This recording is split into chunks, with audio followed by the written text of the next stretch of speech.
Zohran Mamdani sits down with Fox and Martha McCallum to answer the tough questions before his mayoral debate for mayor of New York City. Take a listen. Thank you very much for being here. Candidate for mayor of New York City, you're up by 13 points. It looks like you've got the wind at your back. You've got a big debate coming up tomorrow night with the other candidates, Andrew Cuomo and Curtis Sliwa. Obviously, New York City policy is front and center, but I would imagine that some of the big headlines recently are going to come up tomorrow night as well. So I want to get to all the policy issues in New York, but I wanted to ask you this first. If you are asked tomorrow night, if you give credit to President Trump for the ceasefire between Israel and Hamas and the return of the 20 living hostages, would you raise your hand? You know, first I want to say it's a real pleasure to be here. Thank you for having me. And it's an honor to have this opportunity to speak to so many New Yorkers and Americans across the country. And when it comes to the ceasefire, I am thankful.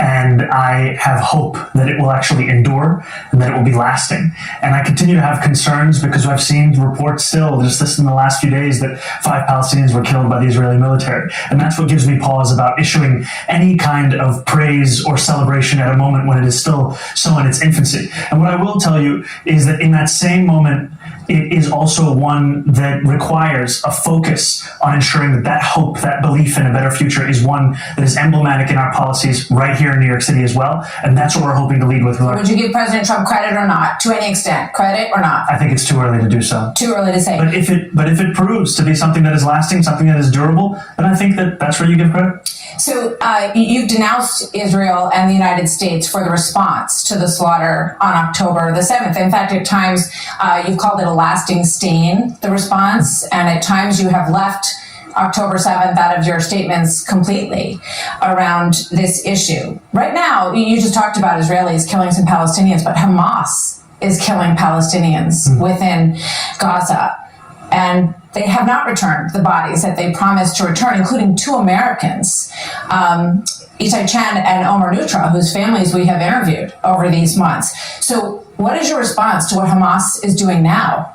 I think those are bodies and remains that should absolutely be returned. And I think that I have no issue with critiquing Hamas or the Israeli government because my critiques all come from a place of universal human rights. And my focus, however, is right here in New York City and transforming the most expensive city in America into one that's affordable for each and every New Yorker. But, okay, and I want to get to that, absolutely. But do you believe that Hamas should lay down their weapons and leave the leadership in Gaza?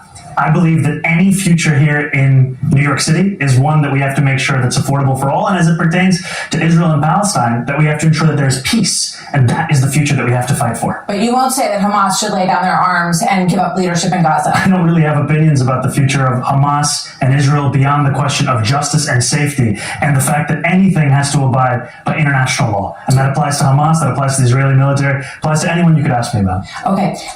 One last thought on that. You have said that you would arrest Netanyahu if he came to the United States. You've been very outspoken in your criticism of him. Do you stand by that? You would arrest him if he came here, if you were mayor? I've said that this is a city that believes in international law, and this is a city that wants to uplift and uphold those beliefs.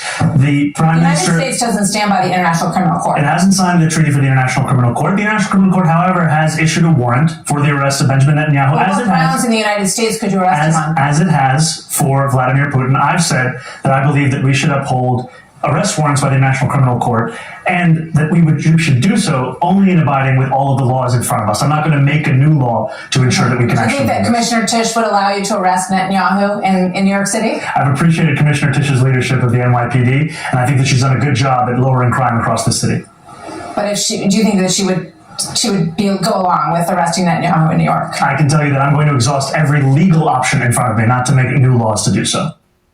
All right, so we got that business at the top of the interview. Coming up is part 2 when we move on to New York City and the candidate, Mayor Mamdani's plan to radically reshape a lot of what's happening in New York City when we come back. A lot to dig into. We'll also get there is the capitalist and global finance center of the world. And it said New York City, which made me feel good as someone who loves New York City. Is that a moniker that you're proud of and one that you want to continue for this city? We should be proud of it, and I will also say that that's one thing you have in common with Andrew Cuomo, because he also uses ChatGPT to answer many questions, including how to actually resolve the housing crisis in the city. And it's time that we are not only proud of us being the financial capital, the cultural capital, but also we should make it a capital of where working people can afford to live in this city. Because right now what we're seeing is that 1 in 4 New Yorkers are being priced out of the wealthiest city in the wealthiest country in the history of the world. That's absolutely true.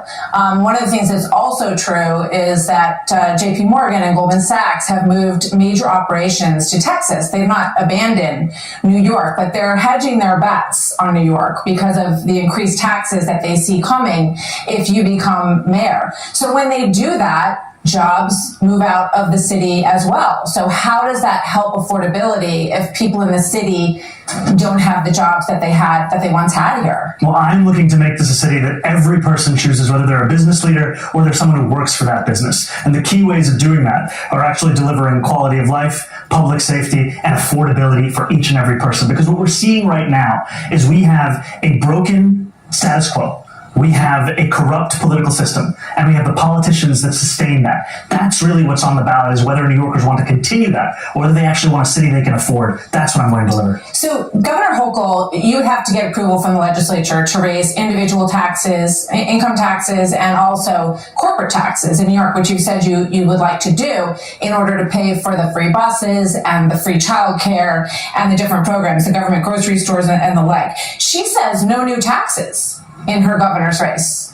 So what are you going to do if she won't allow taxes to be raised? How will you pay for these programs? I've said time and again that I believe these are the most straightforward ways that we can actually fund universal childcare, making buses fast and free. And I've said that the 2 clear ways to do so, raising personal income taxes on the top 1% by 2%, and raising the corporate tax to match that of New Jersey's corporate tax of 11.5%. Now, if there are other ways to raise this money to fund this agenda, the most important thing is that we fund the agenda. I still think that these are the most important and clear ways we can do it, and I'm thankful to have Governor Hochul's support in this race, and the fact that she said we have a shared commitment to delivering universal childcare for New Yorkers across the city. I think that's great. I think everybody would love to have free health care and free buses and all these things, but the question is, how do you pay for it? The city's already in debt. The governor says no to new taxes. Like Margaret Thatcher said, socialism's great until you run out of everyone else's money, other people's money. Well, what Andrew Cuomo said is that if he had $959 million, he'd give it to Elon Musk in tax credits, because that's exactly what he did. And I bring that up to you to say that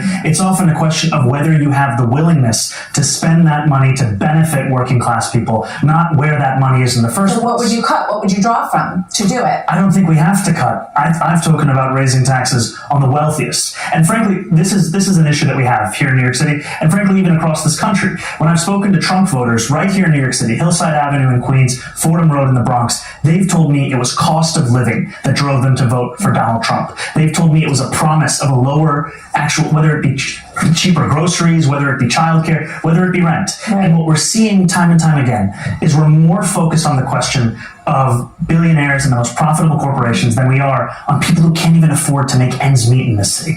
Well, we know affordability is an issue, and I think that all politicians are getting to an understanding of that, and I think that you've done a lot, actually, to bring people's attention to that issue. Let's take a look at the free buses issue just for a moment, because I know you said that the pilot project that you did was one of the biggest accomplishments of being an assemblyman. The Washington Post said this in an editorial about this. Quality inevitably declines when a service is offered for free. Vagrants and drug addicts would camp out all day on New York's buses, especially in the winter. Parents would grow afraid to let their children ride alone. Wealthier residents would find another way to get around, but poor New Yorkers who depend on the bus would suffer the most.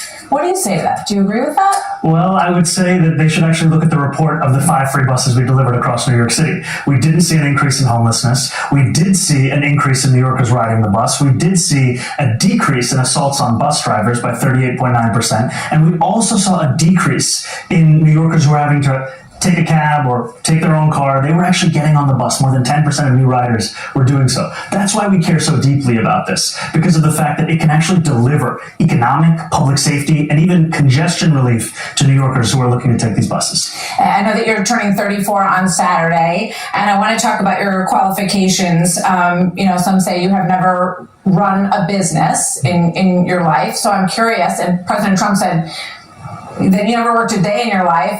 You worked as an assemblyman, and you've had other positions in the government. But what qualifies you from your life experience to run the largest city in the country?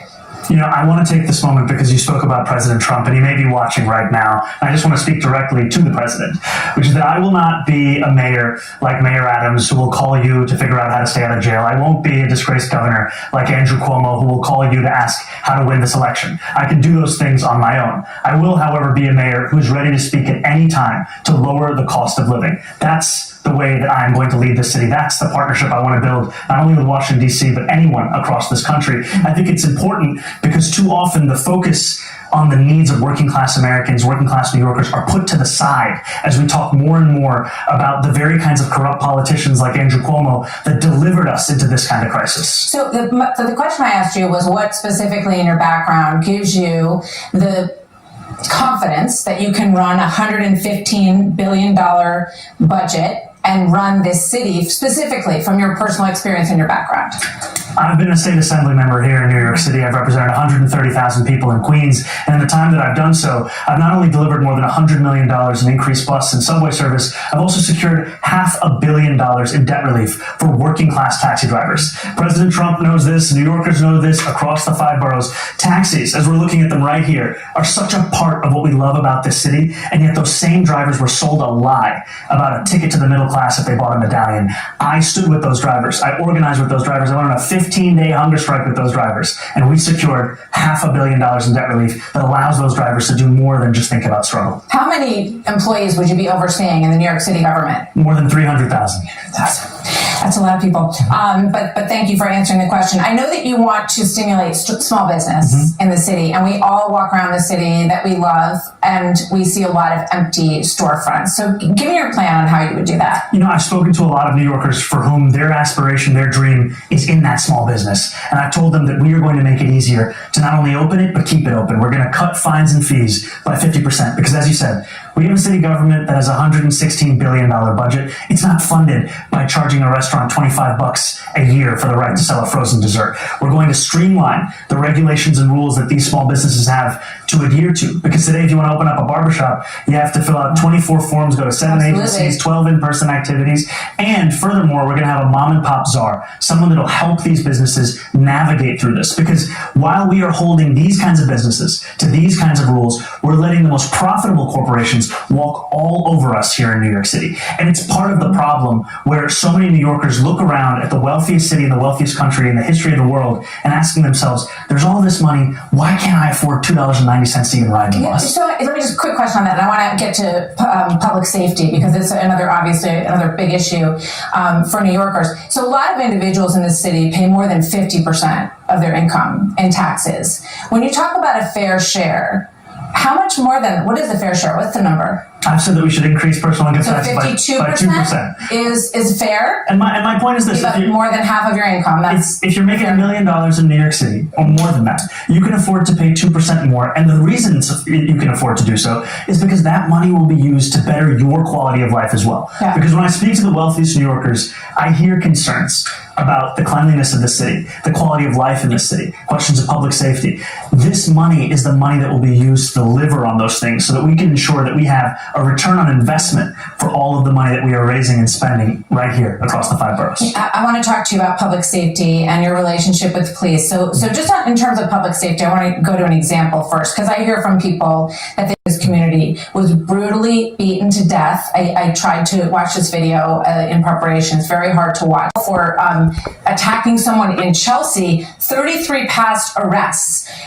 You were in favor of bail reform. Does that make you want to change your mind or think twice about reversing that? This is a horrific incident, and it's the same video that I saw. And it's one that horrifies New Yorkers across the 5 boroughs, and it's completely unacceptable. And what it makes me think about is the necessity of providing public safety in our New York City subway system and across the 5 boroughs. And also, how do we end the revolving door the first time that he was arrested, as opposed to having to go through them 33 times? If you look at the New York Times, they did an investigation on 1,000 different incidents of violent crime in the city tied to mental health episodes. They found that so many of those same New Yorkers were failed by the interactions they had with the city when they went for help for mental health assistance. And that failure is a blight, it is a stain on our city, and it's a failure that I'm looking to fix by actually transforming this with the only comprehensive plan for public safety of any of the candidates. Because what we are going to do is put out a plan and a proposal that we have shared with New Yorkers to create the Department of Community Safety that would bring together all of these pre-existing silos that address mental health crisis, that address homelessness into one department, provide it with the funding necessary, and actually address Where do these people go, though, is my question. Are you going to put them in a mental institution so they can be taken care of? Or are you going to leave them at home on medication? What's the plan? There's a plan right now that allows for involuntary confinement, which I think should be a last resort, because of the fact that when you look at the actual results, this is something that so often doesn't actually have what has been spoken about. But what we have today that actually works for New Yorkers with serious mental illness, there are things like Fountain House. This is a clubhouse model for peer-led rehabilitative treatment for New Yorkers with serious mental illness. It costs $4,000 to have someone in Fountain House for a year. That's the cost of being on Rikers for 3 days. And what we see, however, is that those services, they increase employment by 50%, they reduce hospitalization by up to 45%, and they actually reduce the cost of healthcare as well for those same New Yorkers. This is what we're looking at. This is why we say that Rikers is broken, the system is broken. You can just see people who are suffering up and down 8th Avenue, just as one example. And I hope we'll have a chance to talk more about that next time. But I don't want you to leave without me asking you about your relationship with the police, because obviously this is a big issue. You said in the past, and I almost don't need to go through it, it's been said many times, but that you called the police force racist, said they were a major threat to public safety, called them wicked and corrupt. And now the report that you apologized to 24 members of the NYPD. What did you say to them? I apologized for the language that I used, and I spoke to them about the fact that I want to work with them to deliver public safety. Because what we're seeing in the city right now is we're asking officers to do nearly everything we can think of. We used to ask officers to focus on serious crimes. Now we're asking them to focus also on the mental health crisis, to focus also on homelessness. In 1 year alone, the NYPD receives 200,000 mental health calls. 1 year. Yeah, and you know what they told me? That 1 out of 3 of those, the person they're very, very dangerous interactions. You're going to send a social worker in there? You can always have a police officer actually come to address that. But look, you're saying 1 out of 3. 2 out of 3 times. If you don't need the police and you're sending them to do that, then why aren't you sending them to respond to shootings and murders? 5-6 years ago, the response time for officers was closer to 10 minutes. Now it's closer to 16 minutes. New Yorkers deserve a police department that is asked to do the things that it can possibly do, not one that covers the failures of every break in the social safety net. So police officers that I spoke to, they don't want a behind closed doors apology. They want a broad public apology for the things that you suggested about them. Will you do that right now? Absolutely. I'll apologize to police officers right here, because this is the apology that I've been sharing with many rank and file officers. And I apologize because of the fact that I'm looking to work with these officers, and I know that these officers, these men and women who serve in the NYPD, they put their lives on the line every single day. And I will be a mayor that What changed your mind about it? You know, I moved to the city when I was 7 years old. Police brutality. It means representing the Muslim New Yorkers in my district who were surveilled on the basis of their faith. And 68% of independent voters want more police officers on the street. And Cuomo, tomorrow night in that debate, he's going to say, I'm going to bring 5,000 more police officers to the street. Will you match that and agree with him on that? I don't look to Andrew Cuomo for leadership. Will you put 5,000 more cops on the street? I've been very clear. I want to keep the number of officers that we have. I want to make it easier for those officers to do their job. And what that means is that we allow officers to focus on serious crimes. And for all of the focus on the head count, we should focus on the retention crisis. When I started running for mayor, 200 officers were leaving the department every month. Now it's 350. And a lot of them are leaving because there's simply no way they can do their job in what's being asked of them. And to your point, however, Andrew Cuomo is going to say a lot of things tomorrow night on the debate stage. And frankly, I wish it was more like NASCAR, so New Yorkers could see the billionaires that were sponsoring him right on his suit jacket. Because this is a man who had 10 years. And I know now that it's politically convenient, he watches Fox News as well. So I'll just speak to him directly. Andrew, you had your chance to lead this state. You took that time to sell out working class New Yorkers to your billionaire donors. And instead of actually meeting the needs of people who couldn't afford to live in the city, you gave $959 million in tax breaks to Elon Musk. And now you want us to believe that we can't spend less money than that to make every bus fast and free in the same city. Zohran Mamdani has now been elected mayor of Gotham City. And he has promised everything to be free. And the rich is going to pay for it. Can he pull it off without the support of the president, Donald J. Trump? We'll see. But we all know that New York City used to be the hub for businesses. All millionaires and billionaires are now going to flee this great city. And we'll see if Zohran Mamdani can back up what he preaches. Let me know what you guys think. Like, comment, subscribe. Follow God, not culture.